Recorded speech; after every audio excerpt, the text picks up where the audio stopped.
I did want to tell the folks that are listening, watching the other ways that this gerrymandering amendment is unconstitutional. It violates Article 12, Section 1 and Article 12, Section 2 of the Constitution. Now, Article 12, Section 1 requires that a constitutional amendment pass 2 separate sessions of the General Assembly with an intervening election of the House of Delegates. Right. Okay. They called us back in the last week of October, 8 days prior to election day. And we had been in early voting for 38 days. Yes, just about 38 days. 1.1 million Virginians had already cast their vote by the time they called us back. And we didn't even get the language of the resolution until, that was Monday.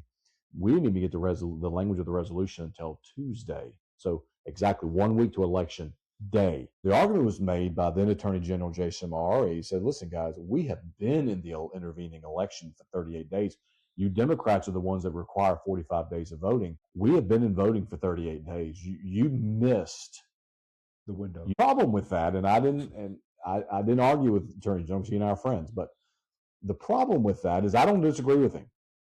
The problem with that, the language of the law does not, when the founders wrote Article 12, Section 1, we didn't have early voting. Yeah.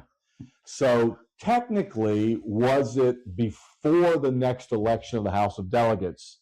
By the letter of the law, yes, it was. So that's kind of I get where he's going with that.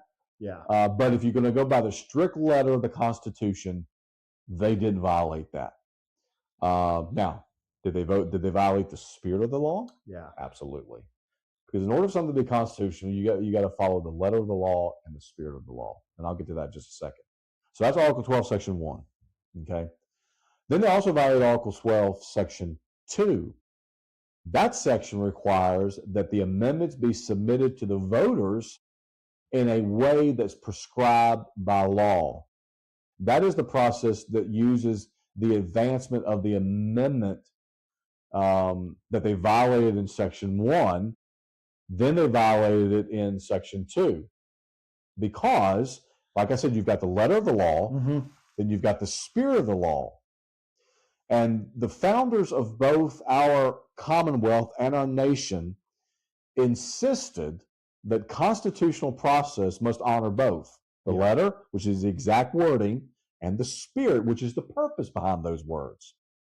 The purpose of requiring an intervening election is pretty simple. It was to prevent a single General Assembly from unilaterally altering the Constitution without voter accountability. And by calling a special session during an active election cycle, 1.1 million voters didn't have a say-so in that unilateral changing of the... Now, again, Will, did they follow the letter? Yes, because it was an election day. But the spirit of the law, the spirit of Article 12, Section 1 and 2, was to make sure that the people understood what their representatives were doing, and if they didn't like what their representatives were doing, they could vote them out. Right. That's the spirit of Article 12, Sections 1 and 2, and they violated that. But they also violated the Code of Virginia, and this is where it's really fascinating for me. And I hope all that I just said made sense to you. Oh, it did. It's an integrity. Just like we were talking about. It's integrity. They can come back and say, well, no, we weren't in election day because the founders never saw early voting. Yeah. Well, okay, you got that. But what's the spirit of the law? What's the spirit? What was the intentions of the founders? You know and I know that the spirit is to make sure that the people have a voice. Exactly. And 1.1 million voters are not having a voice because they already cast their vote. In fact, there were a number of people that were in the gallery in the House the last day of this session who said, if I had known you guys were going to do this, I would not have voted the way that I voted. Yeah, and that's why they did it. And that's why they did it. Yeah. And that's exactly it. So they violated the spirit. And in order for something to be constitutional, you got to follow the letter and the spirit of the law.